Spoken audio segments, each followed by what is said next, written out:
Hello, back in the kitchen with our New Hanover County Fire and Rescue nutrition. We're doing an international theme this week, so we're just getting our ingredients together here. And you notice I'm chopping up garlic. It's one of my favorite pastimes, chopping garlic. I do it frequently for a lot of the recipes that we do and that we've done here. And I've stressed this before, but I'll say it again. First thing is go ahead and chop your own garlic. Get used to doing it. You can do it pretty quickly once you become useful with the knife and you've developed the skills. It's not that hard, plus the flavor is so much better than that pre-minced garlic that you get in the jars. Sometimes that stuff can be kind of rancid or bitter, and it changes the flavor profile altogether, especially when you start doing things like sauteing it and cooking it. You get a completely different flavor from that, and once you've done it enough, you'll be able to tell the difference too. So in learning how to chop your garlic, there's a lot of different methods and techniques and styles. Smashing the garlic is one. Get it flat first so then it's not rolling all over the cutting board. So you just take the side of your knife and press down on it and flatten it out. That also takes the casing off of it, and then you can start your chopping. Now, as I've said before, when you're chopping it, there's a likelihood that you're gonna nick or cut your finger while you're chopping. So one of the other special things I like to keep handy is maybe some Band-Aids and some hydrogen peroxide. I've got some clean towels here and some rags, so if I do nick my finger, I can take care of that right here without having to leave the kitchen. If I've got some heat or something in the oven, like right now our rice is over there cooking, I've set a timer so that'll let me know. But if I was off somewhere else tending to a wound, then I wouldn't be able to be at two places at once. So it's good to have those things handy, and they're cheap and they don't take up a whole lot of room, so it's nice to have that right there. So what we're gonna do first is we are making the sweet and spicy sauce for the appetizer, the chicken meatballs. So I've got a pound of chicken here. We're gonna add some ingredients to that, but before we do, we're gonna make the sauce first. So what I've got here is I've got some rice vinegar. We're gonna add some sugar.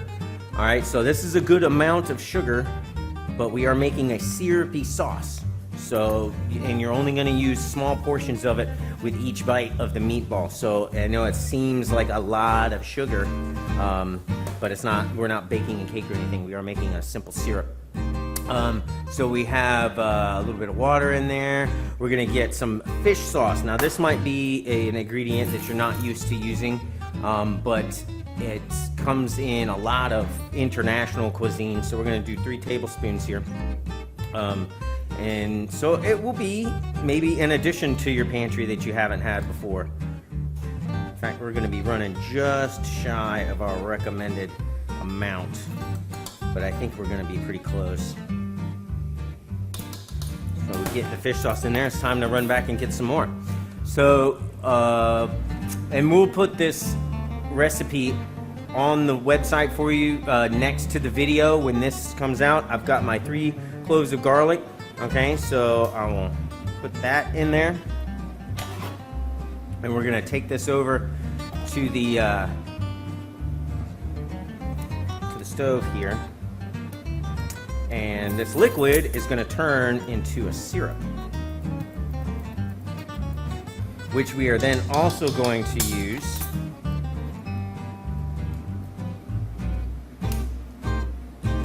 in the chicken meatball recipe. So I'm making the sauce first. So we'll get this going. I don't know if my camera is going to be able to follow me over here and see what we have going on the stove. Again, another kitchen safety tip, always keep your handles turned from the side so they can't be knocked off. If you have children, or like myself, I have children and large dogs that find themselves in the kitchen and underfoot all the time. So keeping that hazard or that opportunity for them to knock it off of the stove by accident, we remove that threat by keeping those handles turned. And also, I always have to check behind me before I turn and step away. make sure I'm not going to knock somebody over or step on a paw. So having your area safe and clean and free of debris and obstacles is also a really good tip. Okay, so now while the sauce is still simmering down, we got enough time. I can go ahead and get started with the meatballs. We got pounded chicken. We're gonna put some breadcrumbs in there. We're gonna chop up some cilantro here. Got to put a little lemon juice and some green onion. Green onion's actually gonna be used as a garnish in the Korean beef as well, along with some sesame seeds. So more fresh vegetables you can get from your produce, that chopping in them yourself, it's going to add that fresh flavor that you're really looking for. That'll bring the taste, that international flavor into your own kitchen. So it's not anything boxed, it's not anything prepackaged.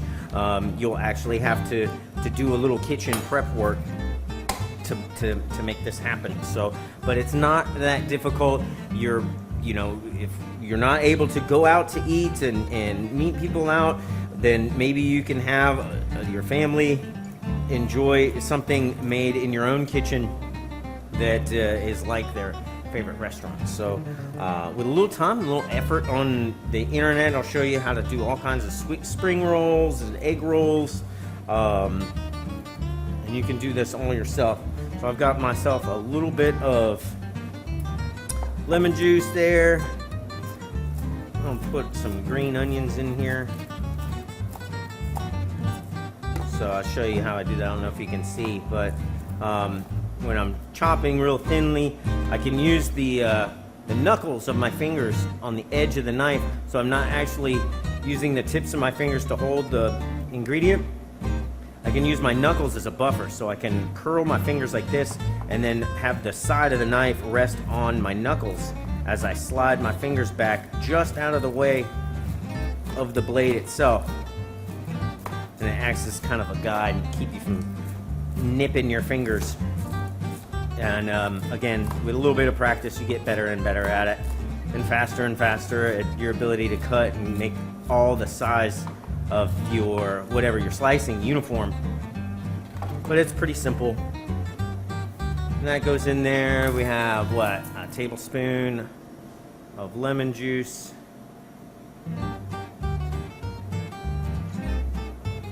That in there. Let's check our sauce. It's still simmering down. That's looking good. So we have reduced this sauce by letting it boil off the vinegar that we had in there. And it's reduced the amount of liquid that's in the pan.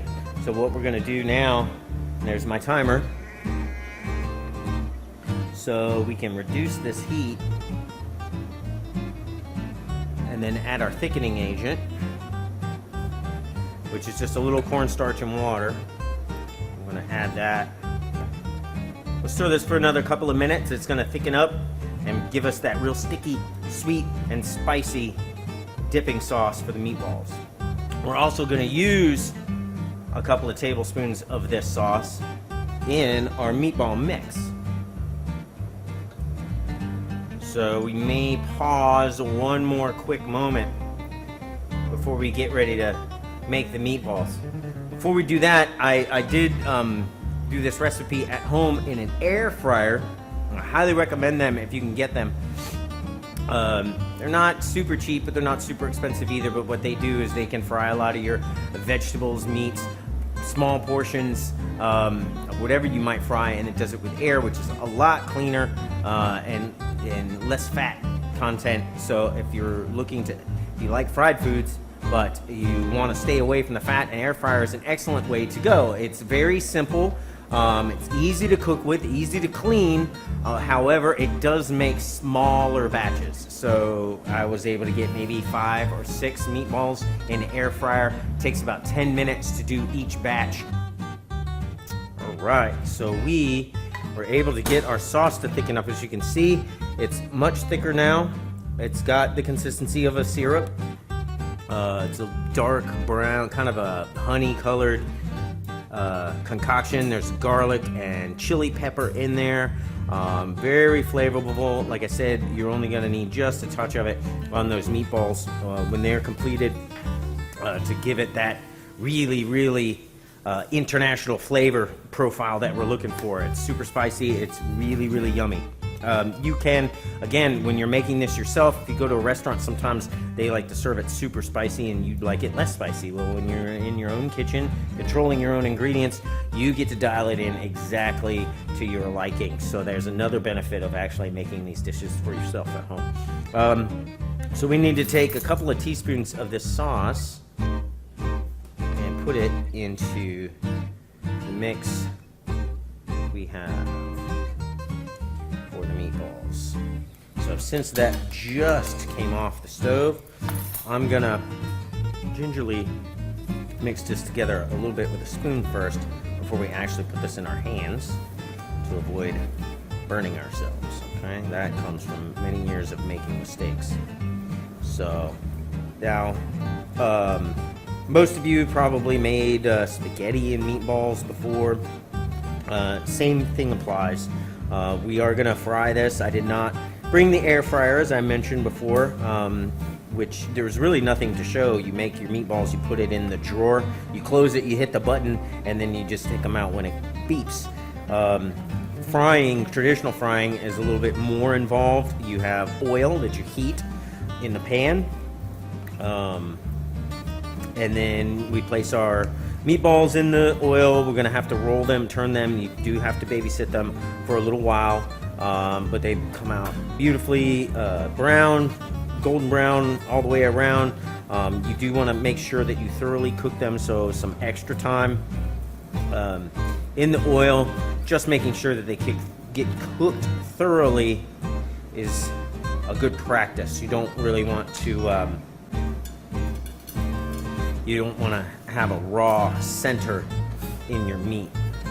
So just a quick handful like so, and just roll it up. It's pretty easy to manipulate. I'm gonna make sure we got a good mix on here.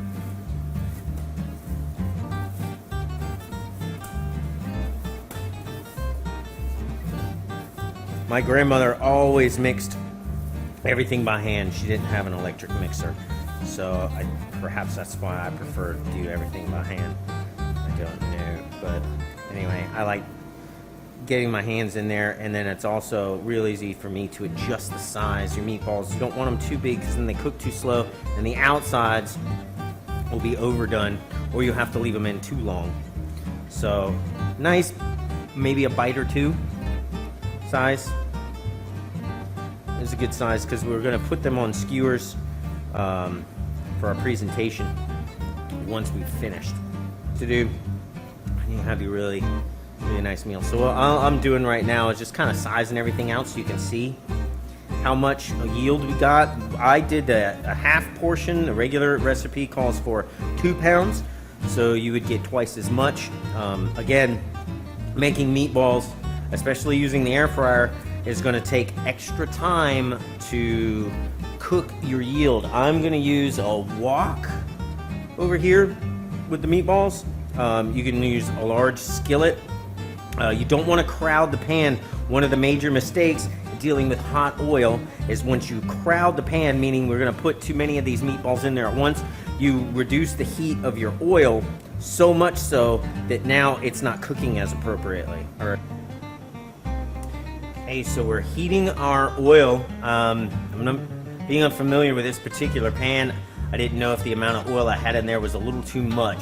So I reduced the amount of oil. I don't want them swimming in the oil. I just want them just barely sitting in it slightly. Too much oil will make them soaked, and you want to try and keep that temperature consistent. So when we are heating the oil, you look for these little waves. You can see some movement in the oil. You can just barely see how the oil starts to dance a little bit. That means you're getting some decent heat in the liquid. So you don't want it to scorch.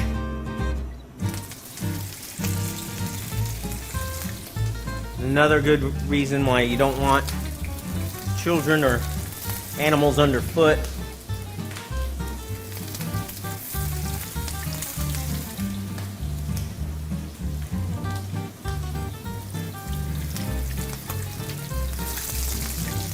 See, they brown up pretty quickly. I probably got a good bit of heat on there.